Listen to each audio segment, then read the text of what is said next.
All right. Welcome to the show, Dan. I have Dan Christensen today. I feel honored, Dan. I want to go into a little bit of a background. We met roughly about a year ago at a conference called 31 Flavors, and uh, there's an extreme value to people who you meet in life who walk a different path and gaining a better understanding of who they are and what makes them who they are versus what maybe people hear. So welcome to the show, Dan. Yeah, I appreciate you having me on. And it's kind of interesting that we met in Las Vegas, and Mormons don't really have much to do in Vegas. I don't We really, don't drink, we don't smoke, we don't gamble. So, I mean, I had a great time, but it's pretty ironic that that's where we met up.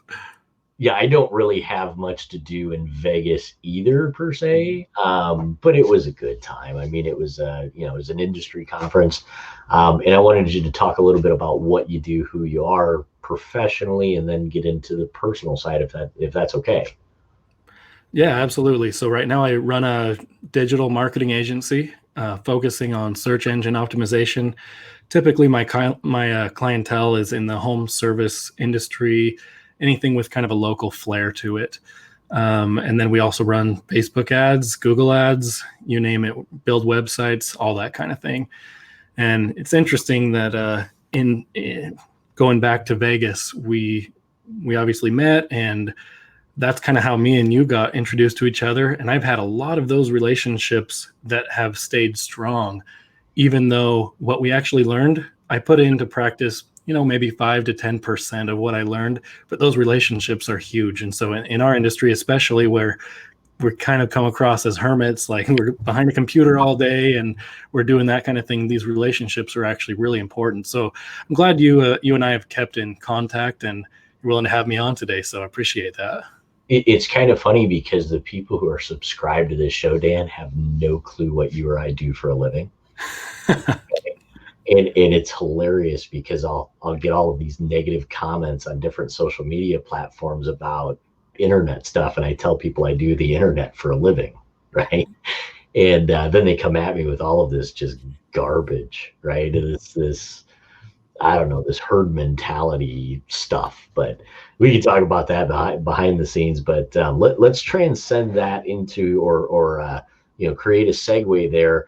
So we have a professional relationship based on peer to peer, and we could touch on a lot of different things. There's a lot of things that we do the same, but the one thing that's unique about our industry is we all do things differently too, right? So Right. what is And the opinions are very varied in the scope. So kind of yeah, crazy that way. and it's kind of it's kind of fun because when you look at all of our different views and who we are and different approaches to everything, there's never just one answer, which is intriguing to me, right? Because it reinforces that we can all come from different walks of life and come together for a common solution from using different paths. You know what I mean? So I try and carry that over into my personal life. But tell me about you. Tell me about your family and everything else. And I'm probably going to ask you about some of the stuff. But go ahead. Yeah. Yeah, absolutely. So I grew up in Idaho. I'm still here. I kind of moved around a little bit when I was in college doing different jobs, but I'm an Idaho guy through and through. I grew up on a farm, actually. My dad and brother are farmers. They grow all sorts of stuff: potatoes, beans, corn, sugar beets, all kinds of different things. And so that's what I grew up doing. It's kind of strange that I ended up doing digital marketing, but I think that's not really a mistake because I realized how sucky it is to grow up digging ditches all day. And it really taught me how to work hard, but it taught me kind of what I wanted to do and what I didn't want to do. The business aspect of farming always really intrigued me, but not the manual labor part of it. And I'm sure a lot of people can agree with that. And so I grew up from a line of farmers, and yeah, it was awesome. There was always a lot of adventures on the farm. We always had crazy different animals. Like one time we had a pet raccoon growing up for a few years there, and it freaked out anybody who came to our house. We're like, oh, that's just Ruckus. Don't worry about him. Just kick him if he comes up to you. Um, It's interesting that I actually come from a farming background too, on okay. my dad's side of the family, and so I grew up around this farming community. And what's amazing to me about the farming community is you could put all of these men in a field and they would argue as if they hated each other, but at dinner time, when everybody came together and they were doing, or mealtime, whether it was lunch or whatever, they'd put all of that aside. They're all buddies. Yep. Yeah, absolutely, absolutely. And it's kind of interesting that my great grandfather, the way my grandparents met was that he had all daughters. And when my grandfather came home from World War II, he needed a job. And my great grandfather was trying to marry off of his daughters and give them pieces of his land so that he could get help at that time, Hmm. bring crops in and harvest and do all of this other stuff. But my grandparents knew each other for 6 weeks before they got married, and they were married for over 50 years. So Wow. who am I to argue? Right? Right. So farm animals, I got, one, I gotta push this in because people don't know this, but you're at least 80 foot tall, right? 6'2". So So so the funny story, I met you in Vegas, and I look up, and there's the look up, and then there's the further look up, right? Who is this guy, man? He looks like Paul Bunyan. He's just this huge dude.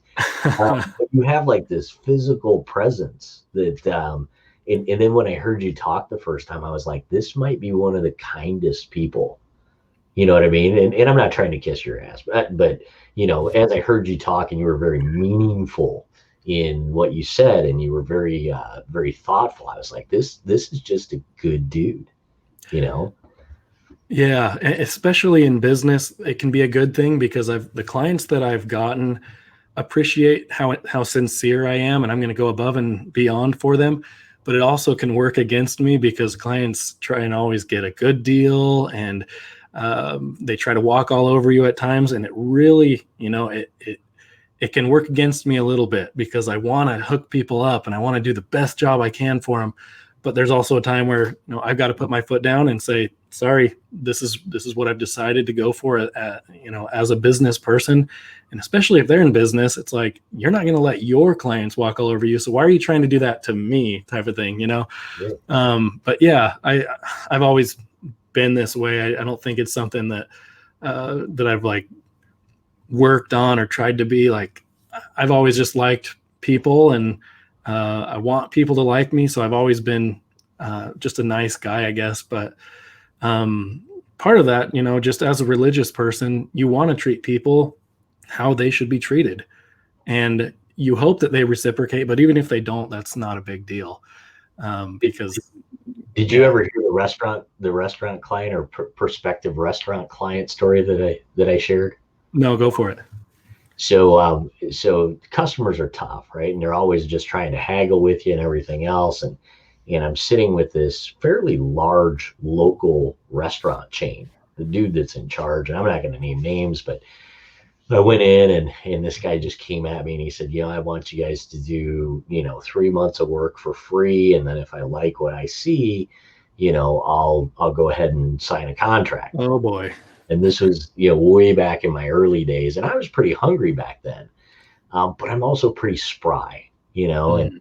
and so the waitress came over and she said, can I get anything for you? I said, yep, I would like one of everything on your menu. And this guy looked at me. I'm having a hard time not mentioning his name because he's a personal friend of mine. Now, right? Back then we didn't know each other for anything, but he looked at me and he said, are you really gonna, eat one of everything on the menu? I said, no, I'm just gonna eat what I like, and I'm gonna pay for what I like. Right?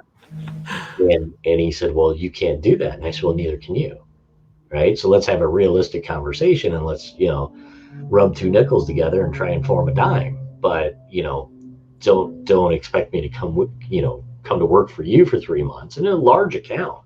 And then maybe get the opportunity at the end of 3 months. That's just unfair.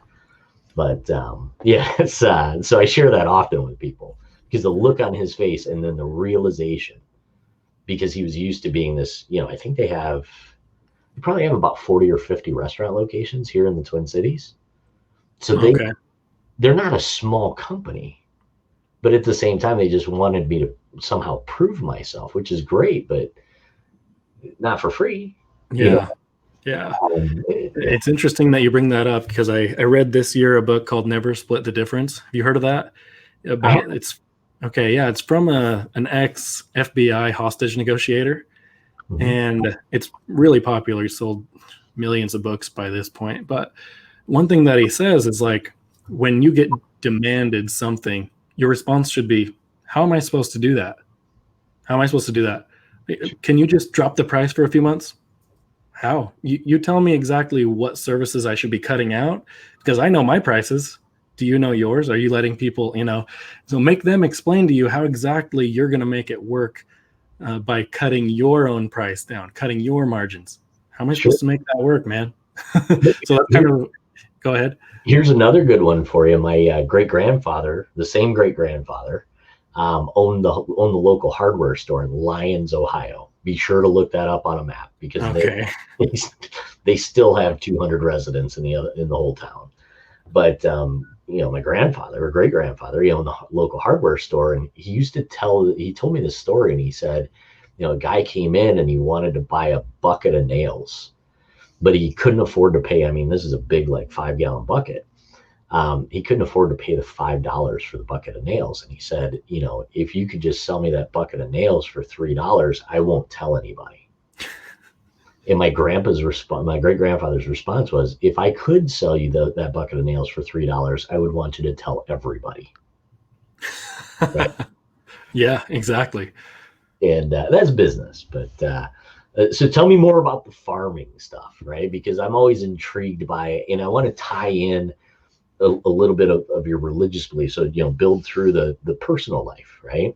You don't have to share all the specifics, but talk about the foundation of this is who you are, this is how you may live a little bit differently than others, and why. Yeah, yeah, happy to. So there's a lot of talk these days about privilege, right? White privilege or whatever privilege. I think the biggest privilege that I've ever had is having two parents that were involved and active in my life. Sure. And I think that put me on the right path. And they taught me religious principles. I'm a member of the Church of Jesus Christ of Latter-day Saints, commonly referred to as Mormons, the Mormons, right? If Sure. you've ever seen South Park, they kind of rip us up and down, and I can actually find some humor in it. I don't have a stick up my butt or anything like that. I think some things that are pretty funny, but they brought me up as a religious person, and at some point I had to decide, okay, am I going to continue with this? Am I going to find a girl who is a member of my religion and marry them? Am I this committed, to these beliefs and this system? And I had to look deep within myself and spend a lot of hours reading and praying and thinking about it. And yeah, so growing up like that, it taught me a lot, and it taught me the value of dedication and not accepting yourself for who you are, but who you can be. We've got all these limiting beliefs and these urges that we all have, and just naturally, and it teaches us to put off that natural person, that natural man, and become better. And in my case, closer to God, closer to who he wants me to be. And regardless of religion, I think if a religion teaches you that you're cool how you are, it's probably not worth much. So you brought up a good point when you talk about the struggle, right? The struggle with I think in just about any religious faith, and I support most of them, right? I'm a very firm believer in supporting everybody's right to whatever their faith is. Um, I want to dispel the rumor. The first rumor is that it isn't this, being a Mormon isn't being part of a cult, right? It's not this drink the Kool-Aid mentality of, you actually experience real struggle with, is this the direction based on my faith that I want to continue this path? I mean, am I hearing you right? Yeah, yeah, absolutely. And I think one thing that needs to be said from the outset is there are offshoot groups that are a little bit more extreme in their messaging. I mean, mainstream LDS culture or Mormon culture, it's pretty boring, honestly. We treat people good. We're industrious. We try to be involved in our local politics and in our country, and we try to make the world a better place. There are some more extreme groups out there that we obviously disassociate with. And honestly, I may not be the right person to ask, because we look at them like, wow, they're crazy. Like the rest of the world looks at regular Mormons, right? We're like, oh, we don't even know what those guys are up to. You know, they've still got like the multiple wives and just stuff that isn't really part of Mormon, you know, doctrine or culture. And so it's interesting that you bring that up, but that's kind of the first thing. And also know that like these are my opinions, and I'm not necessarily trying to represent the entire church, especially if we talk about anything political or whatever. Like, that's me. It's all on me. But yeah, my parents brought me up in this faith, and it does require a lot of you. You know, if you want to be what I guess what you'd say like full-fledged Mormon or whatever, you are paying tithings. You know, those go to help church buildings and offerings that are used for charity in your local area to help people out. And our clergy isn't paid, so all of that money can go straight to where it needs to go. Sure. And so it does require a lot of you. Like if you're the bishop over a congregation, you better have your finances in order, because you're going to have zero time after that calling. You know, you have to spend a lot of time and you're not going to get paid. So we don't really accept the idea that you should be a lifelong, you know, clergy member. That shouldn't be your career. You should be a spiritual person, whether you're doing marketing or you're a farmer, or like everybody should be working on their spirituality themselves, and everybody should be ready to take that calling Sure. when it's given to them. So yeah, I would say any religion that doesn't require you to actually do something is probably not a very good religion, because it's just, you know, teaching you flowery doctrines that make you feel good. But at some point you got to confront your own mistakes, your own sins, and you try your hardest to become better. It's kind of interesting that you mentioned that. I'll actually share with you my religious history, if you will. Right. So I am very non-religious at this point in my life, and it's based on experiences. But you know, some of them are very personal. But I remember, you know, we grew up in. We started off in the Lutheran faith, right? I think it was Lutheran, and then we ended up moving towards Catholicism. Okay. And you know, it was just this. It was Catholicism is weird in my mind, right? I mean, not weird bad, just weird different. And then I remember, you know, my father was building subdivisions at the time, and we ended up going to this very non-denominational Christian church at that point. And I want to say I was about 14, 15-ish. Okay. And it was only me and my two brothers and my mother that would go to church. And this guy was spot on. Larry Vrieslar, you can look him up. He's still alive. He could cry on cue. Okay. Tears to song. He knew exactly when to pass out the you know, the offering plates and every. I mean, it was just I don't know. He rehearsed a little bit. Oh yeah, he had video cameras set up, so he would sell the VHS tapes after the service, the whole thing. So this guy comes to my dad, and my dad was he would work swing shift at the oil refinery, and then he's developing subdivisions. He didn't go to church with us. It never fit into his schedule. And the one day, the Pastor Vrieslar shows up at our house, and he's talking to my dad about how he wants my dad to build him a house. And he said, well, let's talk about it. And this is kind of going back to the business side here for just a moment. So, so he rolls out this like 4,500 square foot house for house plans, these blueprints. And then he explains to my father that because he's a member of the church, or our family is a member of the church, he expects my dad to build that for him for free. Oh boy. Okay. And my dad had never gone to that church. So he,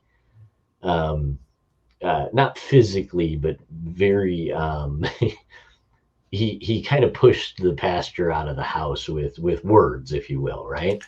As well, he should have. So we were done with religion.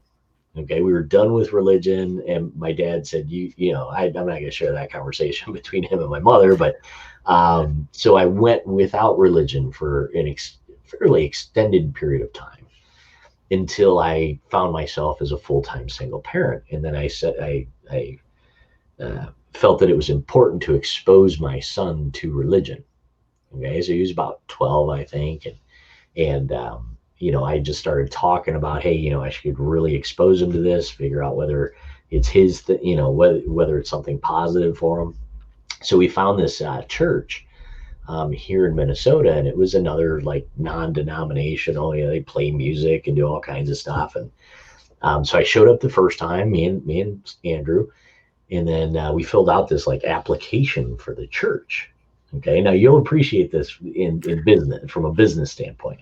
So we fill out this application, and they want all of our financial information. They want all kinds of stuff.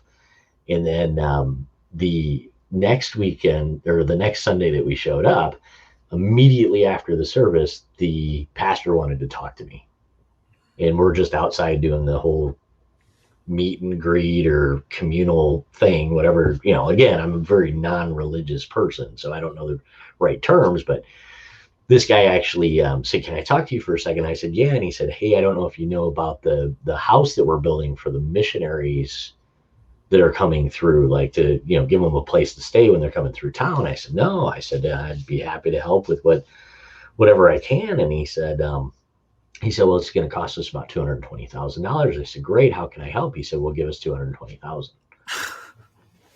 Okay. Blast the past. So that was the last time I ever stepped foot in a church. Oh boy. Right. And that was 9 years ago, because literally if you took, 9 years ago, I would have been 35. So the experience over a 20-year period had not changed. Does that make sense? Yeah. Yeah. And honestly, who could blame you for those experiences? Who could blame your decision based upon the types of people you've interacted with, coming from religion? It's like, all you guys want is my money. Sure. And I think that's the misconception that is pushed towards the Mormon church. And again, I don't, I hear stuff about, the Mormons own all the gold in Utah, right? That's one that I hear. And then the second one being, the polygamy, right? They have 40 wives or whatever it is. Then you hear stuff like, what's some other, I'm sure you've heard all of these, but yeah, let's talk about the financial aspect. So we do pay tithes and offerings. Obviously it's completely voluntary. But again, if you believe in what you're hearing, it's not a sacrifice at that point, because you want to, that the money is going to be taken care of, and there's major care taken to make sure that every cent gets to where it's supposed to be. So we take that super seriously. I think the church as a whole is worth like over $50 billion. Like, it is quite a large organization, and it teaches its members to be financially conservative. It teaches them to save for a rainy day and invest. And when I found out, I think there was a, I don't know, CNN or one of these big news, maybe it was the Times, actually, New York Times.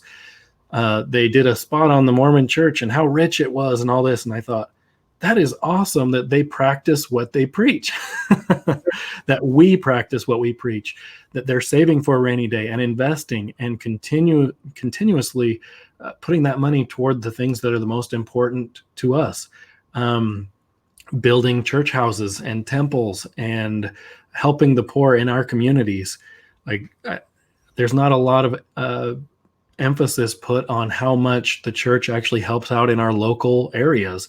And I think that needs to be addressed as well. Like, we're not hoarding the money. We just practice what we preach, and we're very financially responsible.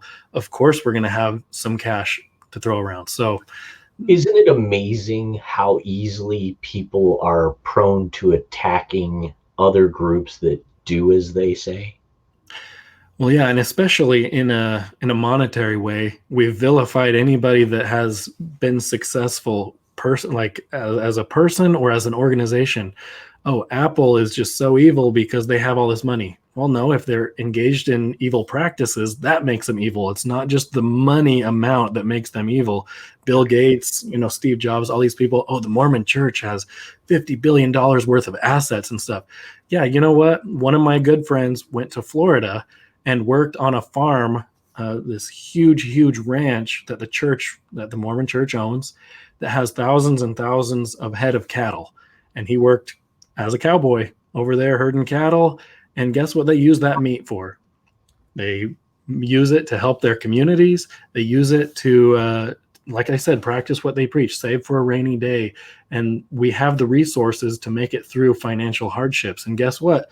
COVID-19 happens, and people are relying more on these organizations, these churches, and we're prepared for these because we have the financial assets, and we've set it up in a way that we're prepared to help people when they need it. So the monetary amount doesn't scare me at all. I hope to be pretty wealthy someday, and I don't think that I'll be a complete jerk or a fraud or evil just because there's a bunch of zeros in my bank account. It goes back to my theory of ice cream, or my ice cream theory, that if two people have an ice cream cone and one of those people drops that ice cream cone, one type of personality will offer their ice cream cone to the other because they don't have any more. Whereas the other personality, and there's a gray area in between, but there's also a personality type, and it's growing, which is sad. And it's givers versus takers, that the person who dropped their ice cream cone will slap the ice cream cone out of the other person's hand, because if I don't have, then you shouldn't either. Yeah, it's really prevalent right now. It's almost the fact that because you were dealt a crappy hand in life, everybody should go down to your level instead of trying to raise everybody up. It's this entitlement mentality. And the church that I belong to teaches us to pull ourselves up by our bootstraps and try to make something of our life. We have agency, and God requires effort. Even in religions that just say, oh, faith and works, all you need to do is have faith. Well, do you need to follow the commandments? They say all you have to do is let God into your heart and confess. Well, confessing is an action. So you actually do have to do something. And if you believe in the Bible, when it says, do not steal or honor your father and mother, like these are all actions that we have to take. The Lord requires some kind of effort on our part. At least that's what I believe. And so it spits completely in the face of those people who are taught from young kids that, oh, I was dealt a crappy hand, and so I deserve something. No, like in religion or in life, I think you have to do what you can with what you have. And so that's been an interesting kind of thread in my life. And on the farm, you don't go out and work. If you don't go and grab a shovel, nothing gets done. And so I've tried to keep that mentality of hard work and sacrifice, even though right now, I'm behind a computer all day and it's not hard physical work, but I have to make something with what I have, even if I'm not the best at this or that. Like, I think people underestimate how hard we work in our industry. Right. The computer. Right? And we went through the books, and last year, and I'm not trying to share all of this with my audience, because again, they don't know the background, right? But we built 89 websites last year for free for people. The gimmies, right? Hey, I could just do a little bit better if I could just get a little further if. And so we ended up building all of these websites. And I went back and I looked at the websites once they were done. Here's, I don't know, probably $4,500, $5,000 worth of effort, sweat equity. And here we gave it to you for free. How many of those, Dan, do you think are performing at all of the 89? Oh boy, I have no idea. Maybe half. Zero. Okay. Wow. It was just, hey, can you do me a favor? The friends, the family, whatever it is. And that's been a big learning experience for me. And why I'm tying this into the story is because I realize that if people don't have to work for anything, if they're just handed everything all the time, they're never going to appreciate it. And the value of free is zero. So I want you to talk around that a little bit, because I think there's an important part to the Mormon religion, which is involving family and teaching them that you're not just going to be handed the keys to an empire in the end, or whatever that empire is. And I don't mean to put words in your mouth, but I think that's an important aspect. Yeah, I think that's true with many different religions, but for mine specifically, like I mentioned, you've got to make something on your own. The Lord isn't going to do anything for you. If you believe in God, He's not going to just put things in your hand, right? And I've tried to teach even my 2, almost 3-year-old to be independent. Like, you don't have to rely on me to do up your shoes. They're just Velcro right now, right? But I Sure. make her do that because not only does it teach her that she can do things on her own, but it also like helps her physically. She's more dexterous now. She can do those things, and it teaches her, like, I still love you and I'm still here for you to support you, but I'm going to have you do things that are good for you in the long run, even if they're annoying at the outset. And Is yeah, I mean, is that you were kind going of to say something. is that kind of a generalized truth, if you will? I don't know the good word, the best words to use for everything, but it seems to me, from the little bit that I know. I mean, and I know like this much about the Mormon religion, but it seems to be that it's a community-driven religion based on building people up to be self-sufficient on their own. Oh, absolutely. And Personal responsibility is huge. And that's partly the reason why most Mormons vote red. Because, I mean, there's a few, like I've been a part of a few Facebook groups for, Democrat Mormons, and there's, 4 people in there, just kidding. But um, we kind of deny or reject this mentality of entitlement.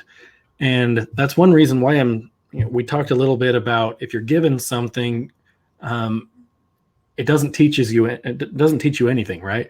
And so that's why I so disagree with giving people money through taxes of others, right? So I'm not wealthy right now by any stretch, but I hope to be someday. And if I have to give my money to somebody, and just this benevolent government is who's actually giving the checks, what did they learn from that? They learned that this check's going to be coming in regardless of what I do. And I'm all for helping people through communities and through churches and organizations. And I'm very charitable. I've donated to a lot of different places, but the government is not a charity. The government shouldn't act like a charity. And if the church helps out somebody and they can see a face, to who gives them the money, there's actually some respect there. And I'm not entitled to that money. It is an act of charity to help me out. When the government gives it, it's like, all right, free money, let's do this, stimulus, whatever. where's my next check? Mailbox money, right? Right, exactly. And so the church in general, I would say, and again, this is my opinion, but it rejects that entitlement attitude and says, if you're going to make something of your life, you've got to do it. You've got to pick up a shovel, so to speak, and go out and dig.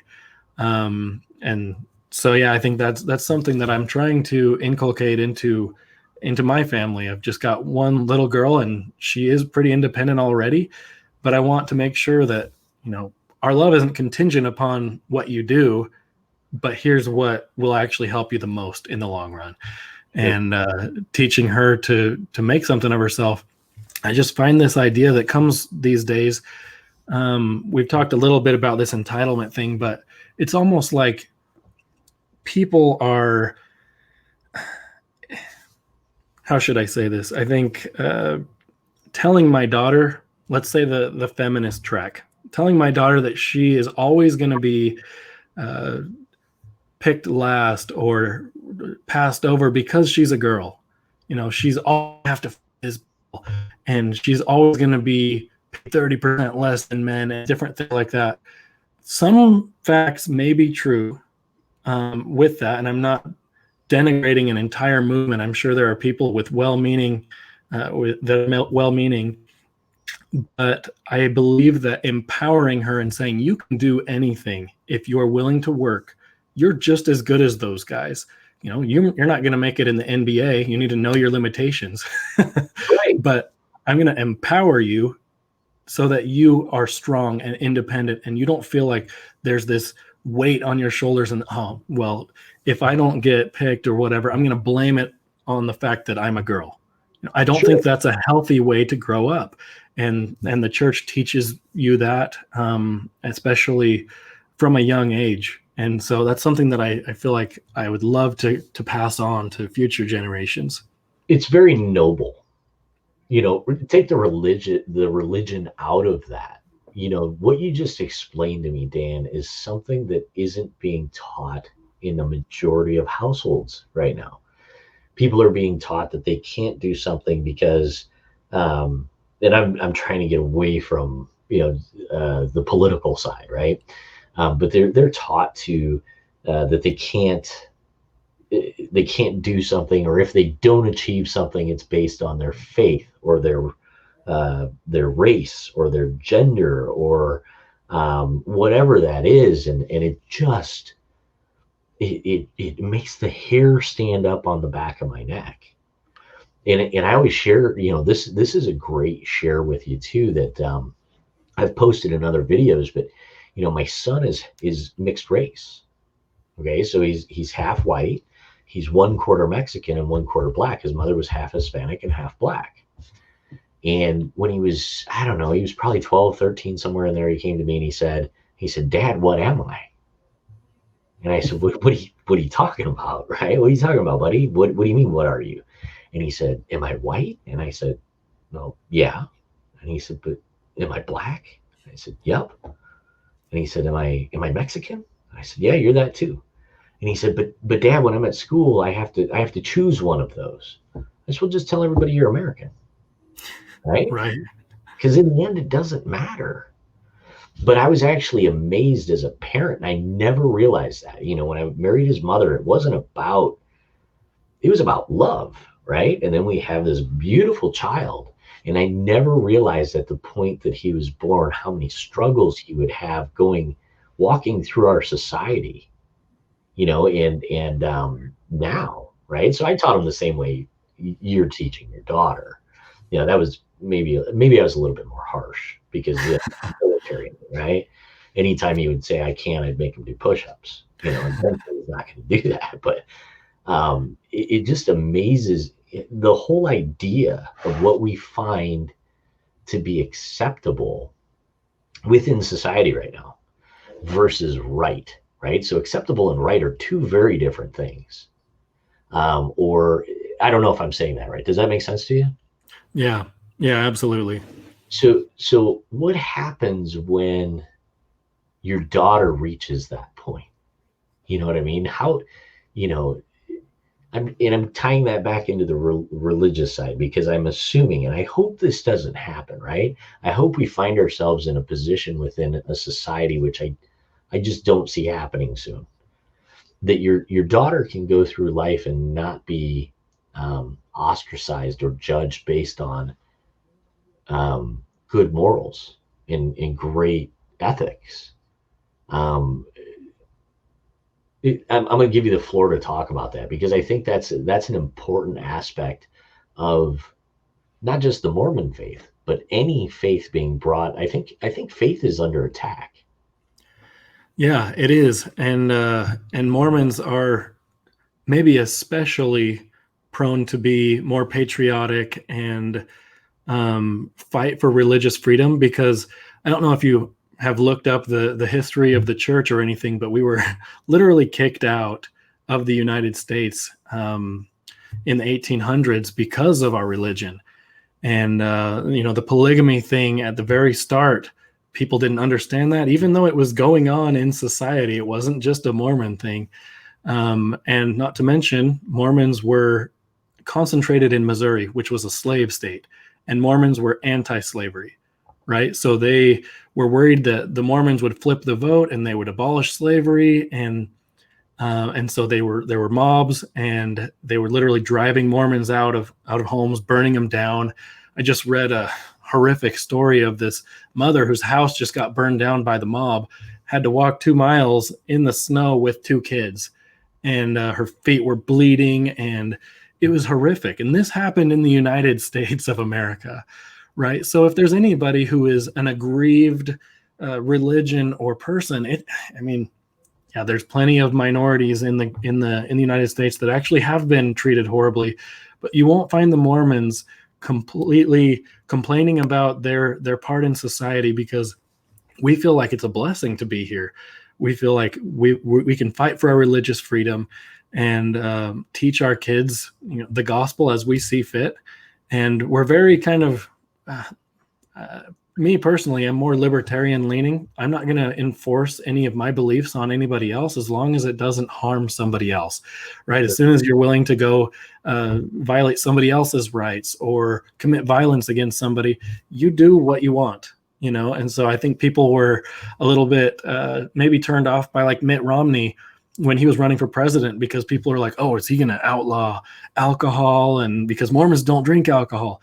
Sure. That's not a good argument, because we also don't believe in cheating on our spouses, but we're not going to make that illegal. Like, people have their own agency. I don't even drink coffee. That I don't care what other people do as long as it's not violating my rights. I definitely couldn't be a Mormon then. Coffee on the table, I'm just throwing it out there. I mean, if I have to make a choice, man, no, I'm just kidding. It's take away my coffee. Nah, that's not happening. Yeah, well, that's the litmus test then for Brad. Sure. I'm just teasing. But now, so let's go through like a 5-minute, real quick, absolutely ridiculous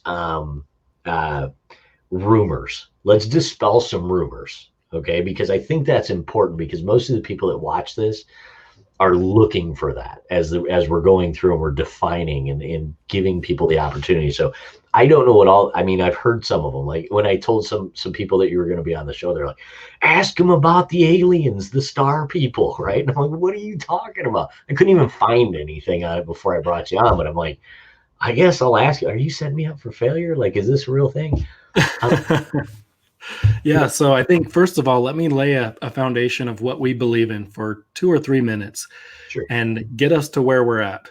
Okay, history of the world according to a Mormon, and then that should lay a foundation to where I can address some of these concerns or some of these conspiracies or whatever you want to call them. Sure. So Mormons believe in God. We believe in Jesus Christ. We are, I think most people would consider us a Christian religion. We believe in God. We believe that He loves us.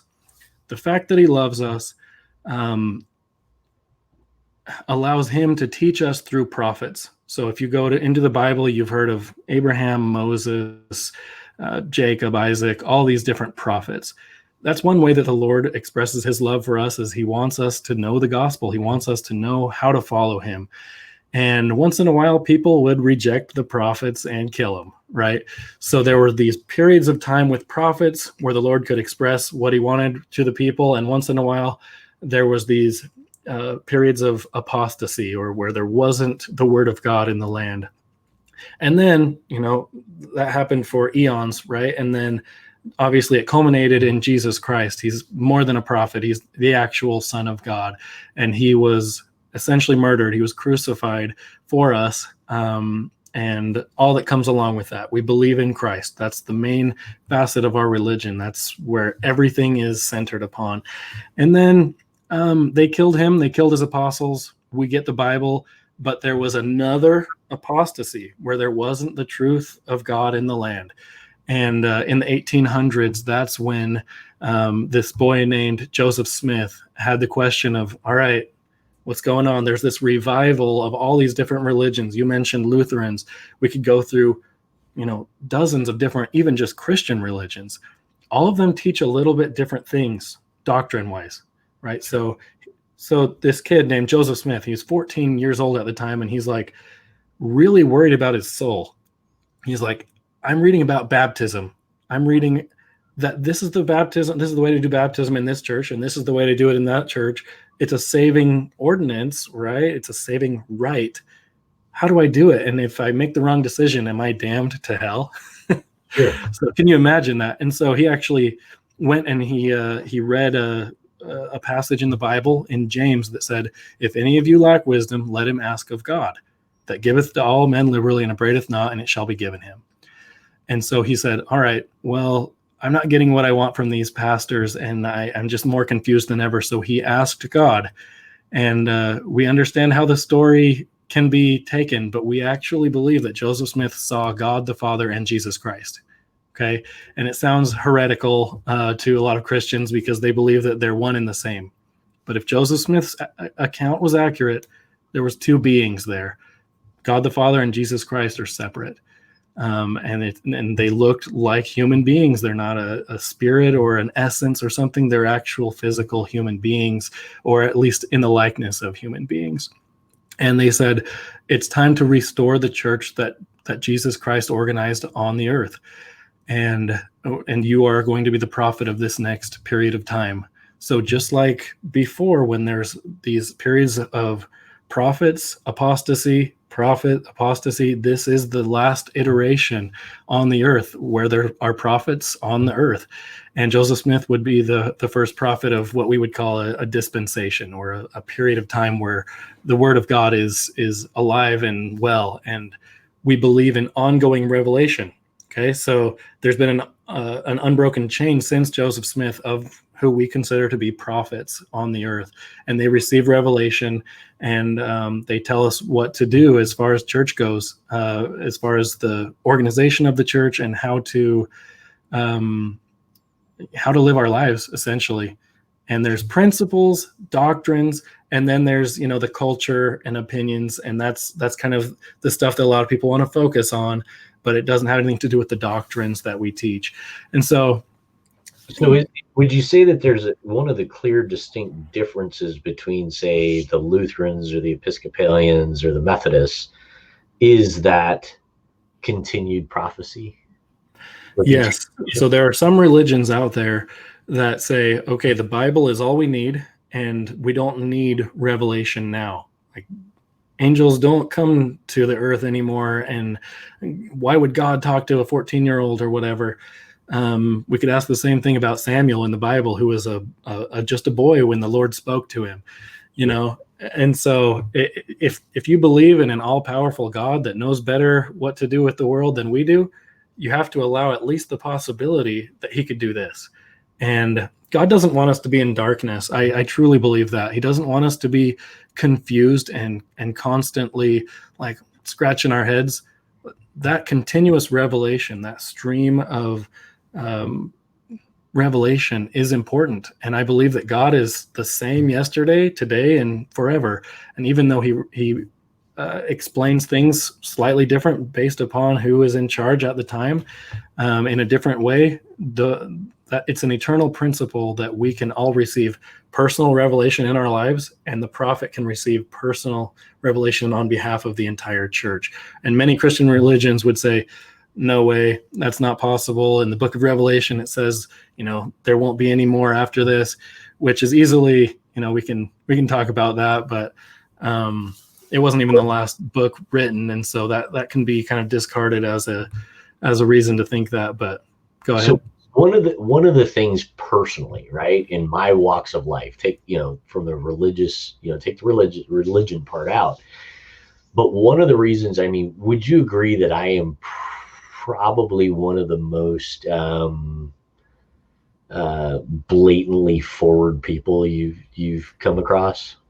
Yeah, absolutely. I appreciate that, actually. I get along good with people who communicate effectively, even if it's a little brash at times. Yeah, a little brash is a very understatement.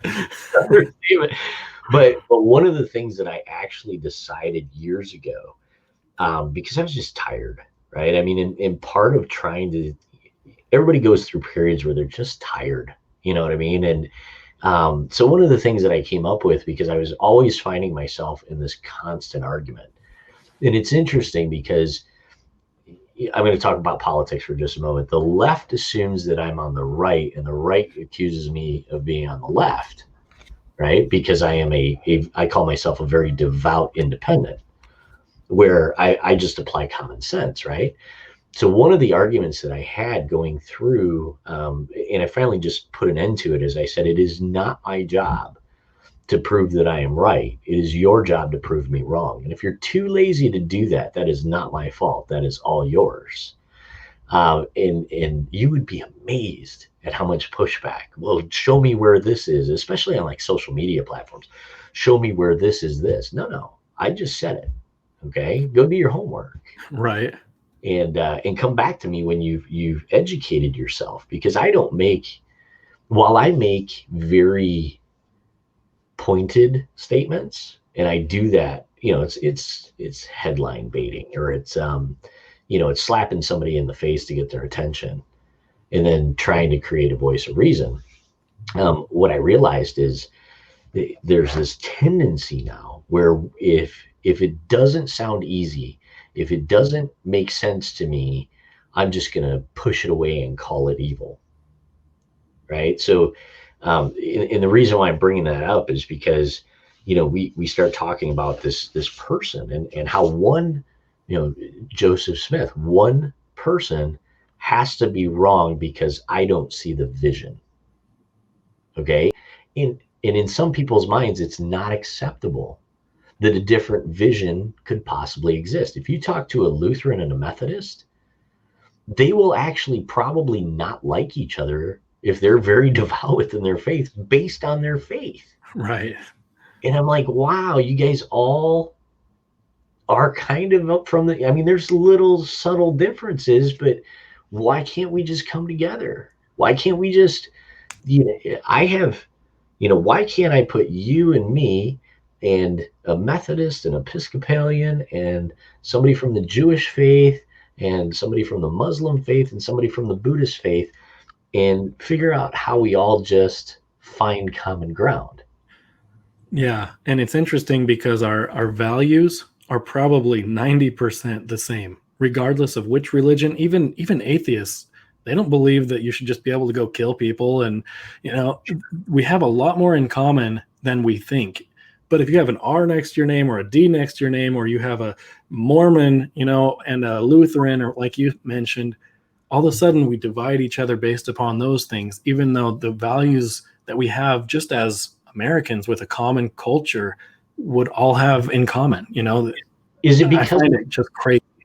Is it because it's convenient? I think it's kind of lazy.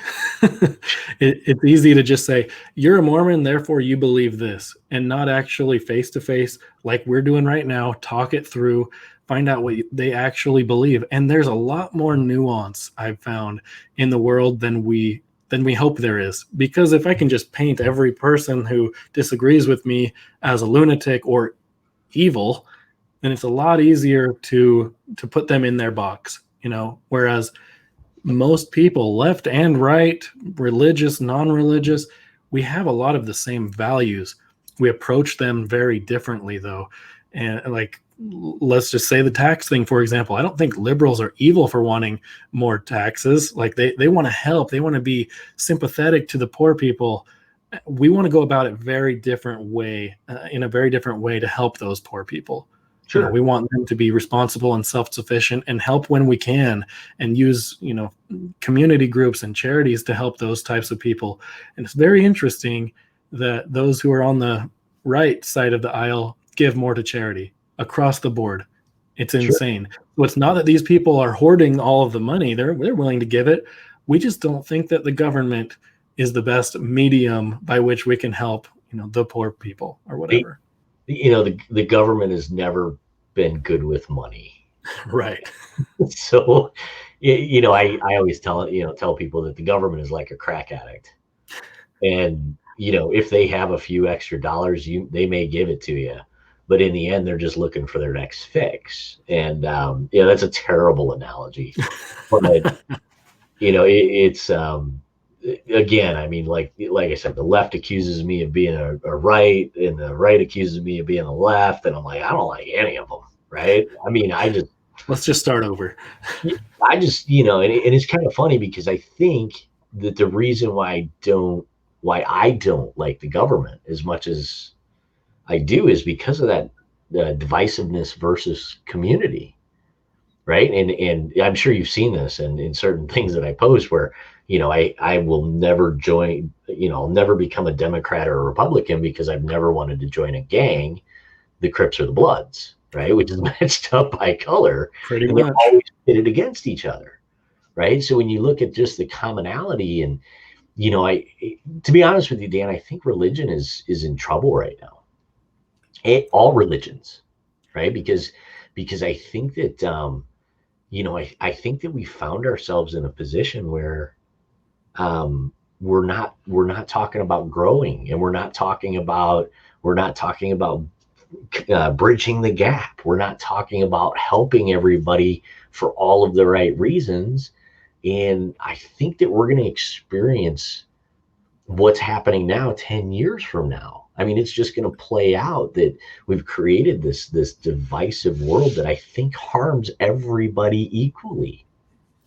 Yeah, I agree with that. And it's a little bit frightening to see. And it doesn't really help when the media chooses to highlight extremist religions or somebody who went out of their way, who was just a dirtbag of a person who happened to be Catholic.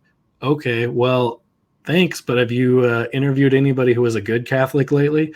Have you, And so we're constantly being fed this message of religious extremists, and typically just on the Christian side, because now, if you say anything about other religions, you're Islamophobic or, whatever that is. Yeah. And so Christian religions kind of are under attack, even in a country that claims to be so tolerant. And, we're going to do our best to fight it. And even while we're not going to enforce our rules on somebody else, we just want the ability to practice our religion. So let me ask you a tough question. How do we get past that? You don't have to be right. I know I'm springing a very tough question on you, but how do we create that commonality? By doing this. By talking. Yeah, I mean, you didn't know anything about the Mormon religion before talking to me, and hopefully I came across not like a nut job. So you say, okay, well, I know a Mormon and he's a decent guy, and so when somebody else brings up something, you can defend me, or at least I hope you would. Even if you don't agree with anything that I just mentioned to you, you can say, that dude's actually a pretty good guy, and right. I can say the same thing about you. Even though you're not a religious person and you've had bad experiences with religion, I can totally relate to you on that level as well. If we can do this more often, on a grander scale, and say, so communication. Yeah. And real communication. I'm not talking about talking past each other and sloganeering and platitudes. I'm talking, let's get real, let's get raw. And people are more complex than we wish they would be, because we can't just put them in their corner and say all of them are as bad as this guy or whatever. Sure. Let's use our brains a little bit, and like you said, just see common sense. And if I'm a Republican, I can see, what, they're actually right about this, and I can be, not too proud to say that they were right about this or that, even though I don't think they're right about much.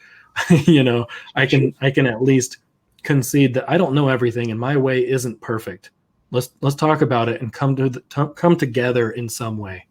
I think I said something. I tell everybody, I say really brilliant things by accident every once in a while. and I was having a very, I guess, tough conversation with a friend of mine. And we were talking about some hardships that he's experiencing. And he was extremely negative. And I said, well, I said, that's your fault, whatever it was. And I mean, he was really defensive at that point. What do you mean it's my fault? And I said, because it's easier to hate. Okay. It has just become so easy to hate that you need to get past easy, put in the effort and learn to love, right? Because if I can teach somebody to like or love, I've accomplished something. Otherwise, there's always going to be divisiveness. There's always going to be the opportunity to hate because it's just so easy. There's always going to be an opportunity to blame somebody, right? And I think we all share that, right? I think that the people who have, and again, it doesn't matter, right? Gender doesn't matter, race doesn't matter, none of that stuff matters. Even religion doesn't matter. Just learn to like. Is that That's great? right. Yeah, I think that's exactly right. And I think that the things that we're focused on right now, which is race and gender, those are like the least important things about us right now. Like, Sure. we're not talking about ideas. We're not talking about morals or values or what type of person you are. It's like, oh, you have black skin, so you must be oppressed. It's like, whoa, whoa, whoa. How did we get from, this vision of the future of America being based upon character, based upon ideas? And now we're retroactively saying all that matters is race and skin color and gender and things like that. It horrifies me to know that we've gone back a step. I feel like in the sake or for the sake of being progressive or pushing forward. Sure. What most people don't know, Dan, is that my grandmother's cousin, you can look him up. His name is Reverend Richard Gleason. He actually marched with Martin Luther King. Oh, Okay. wow. He actually created a group out of the South Side Boys out of South Chicago and created this education process and all of this other stuff. And as a kid, I would listen to him. And he would just tell me these amazing stories. Okay. Just amazing stories about people who didn't have an expectation. They wanted to educate. And, he was hospitalized. He was, over, going down to the south. They burnt their bus and, all kinds of stuff. And I look at what's happening now and I think, wow, we haven't learned anything. Right. That, just wow. That it's like, this huge, wonderful thing happened. And as much as we're trying to erase all of these other things in history, we're actually maybe unintentionally erasing that too in the process. Yeah. Which I'm not trying to go off on a tangent. It's frustrating. It's frustrating to see because we are not more racist than we were in 1960. We're just not. There's more opportunities, there's more things, but yet we're being told by the media that racism is the most prevalent thing. And think about black kids coming up in this environment thinking there's always some nameless, shadowy figure that's out to get you. And I don't think that's healthy. And I love everybody of every race. It'd be really tough to grow up in that environment and be told that everything, the whole system is against you. And I don't believe that. And if I mention that, I get, Sure. I get shellacked online. Well, and I said something, I've said it a few times. I said, I'm really tired of being called a racist by a white liberal woman between the ages of divorce and menopause in front of a mixed race child. Right. And that just volumes, Totally. we just, we are so quick. Again, it goes back to, it's just easier to dismiss and hate and do all of these other things. I mean, geez, oh Pete's, but I want to give you the floor for literally about, take as much time as you need, but a good solid 10 minutes. And I'm not even going to interrupt.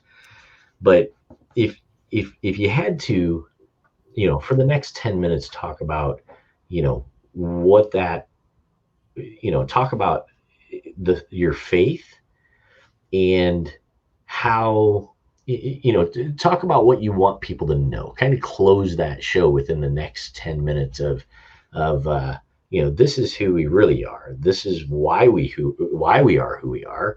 And, again, dispel some of the rumors, right? Because again, you're going to have a lot of people that are watching this show that are like, that's their bait, man. They're expecting it.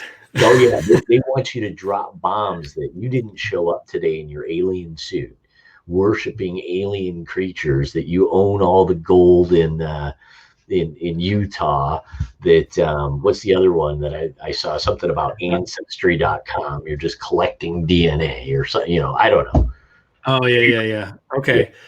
Yeah. So, I mean, I didn't come in my alien suit or anything, but I am wearing my magic Mormon underwear. I mean, they're really comfortable, but no, it's, let me just go into that really quick so your audience can actually hear my side, because it's easy to just type it in and Google it and see those people who have left the church and are now some of our biggest opponents. Those people who have, gone through the process of going through the temple, and making commitments, and now they're the ones crapping all over the religion. Like, those are our biggest enemies for a reason, or those who try to take us down. But yeah, the temple thing. Honestly, most people that go in think that they're really pretty and they're really nice, and I think most people that would go in that aren't LDS, that aren't members of the Mormon church, would think it's pretty boring. There's nothing that's revealed in there that's mind-blowing, that's, aliens or, anything like that.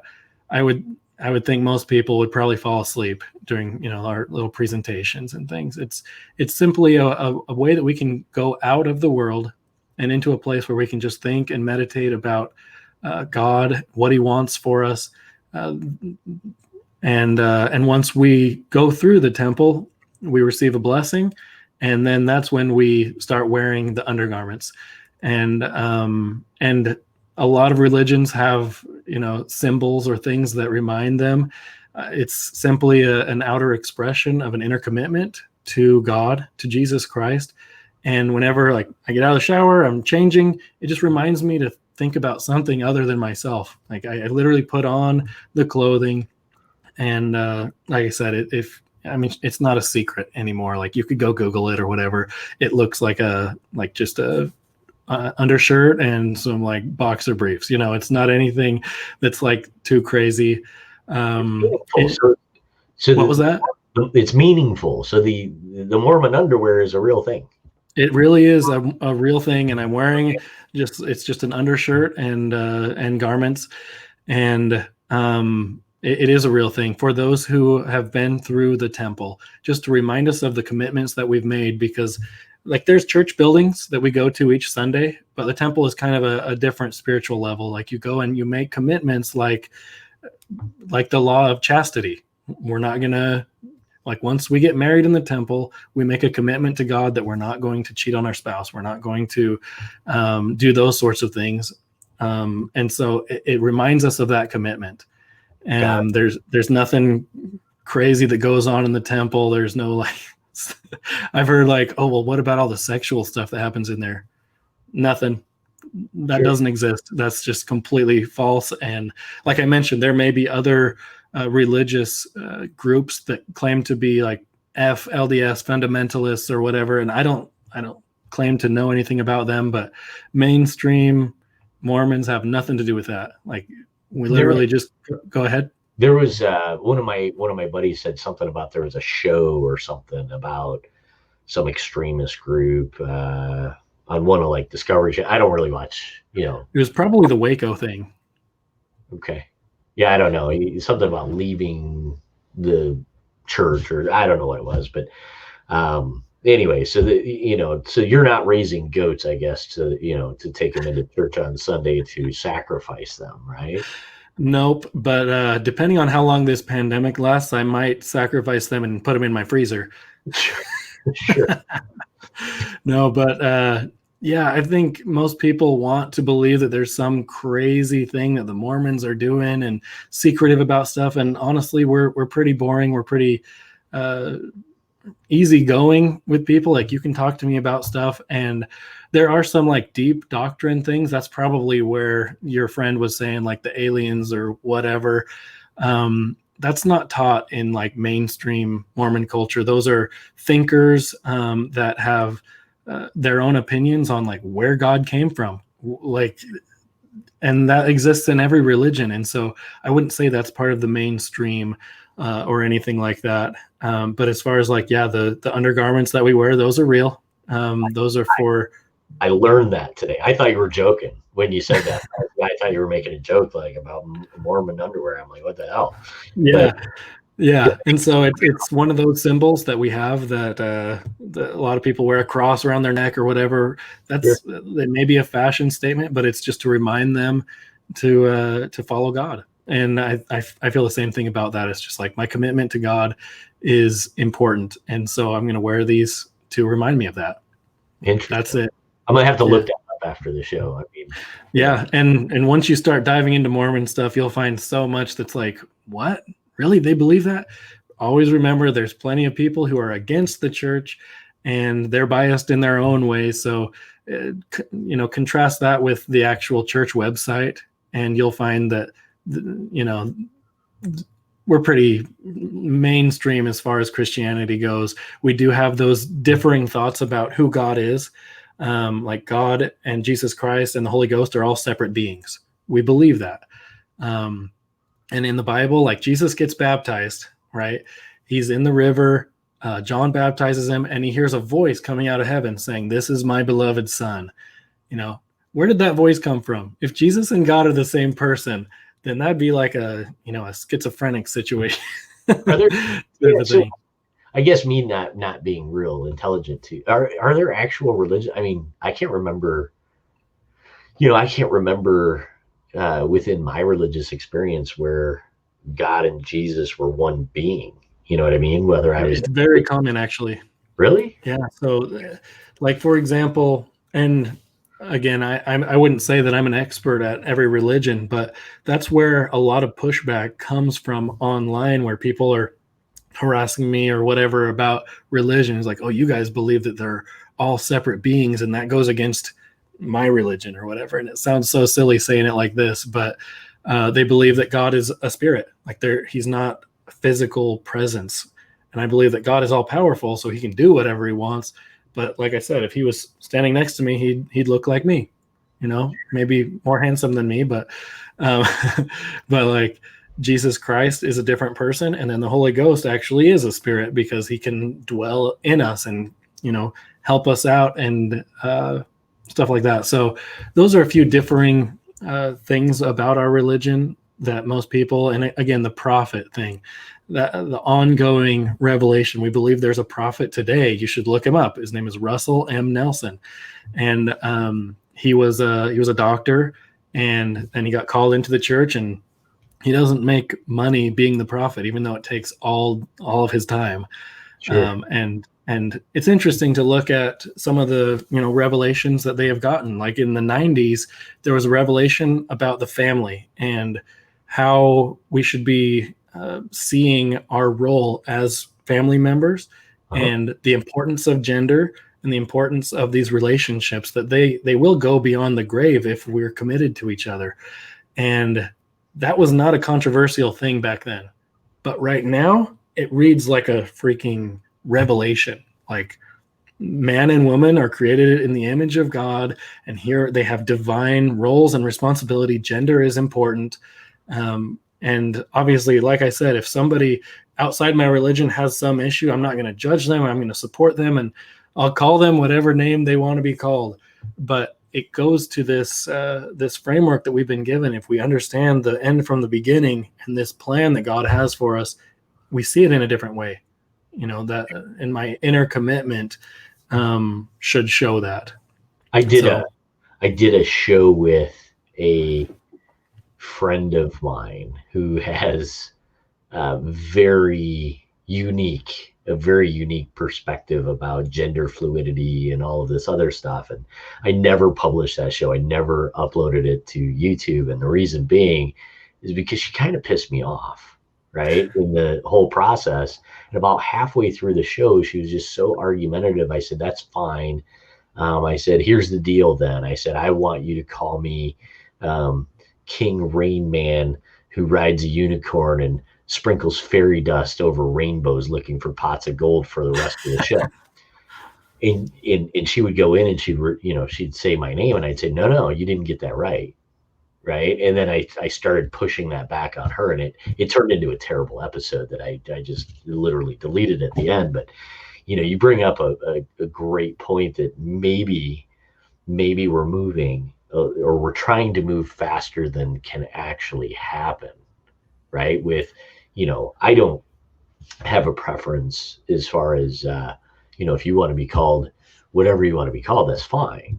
But how do you can't turn a ship on a dime, right? You have to go through these processes, which is kind of off topic. But so what, I guess, what is your closing statement, Dan?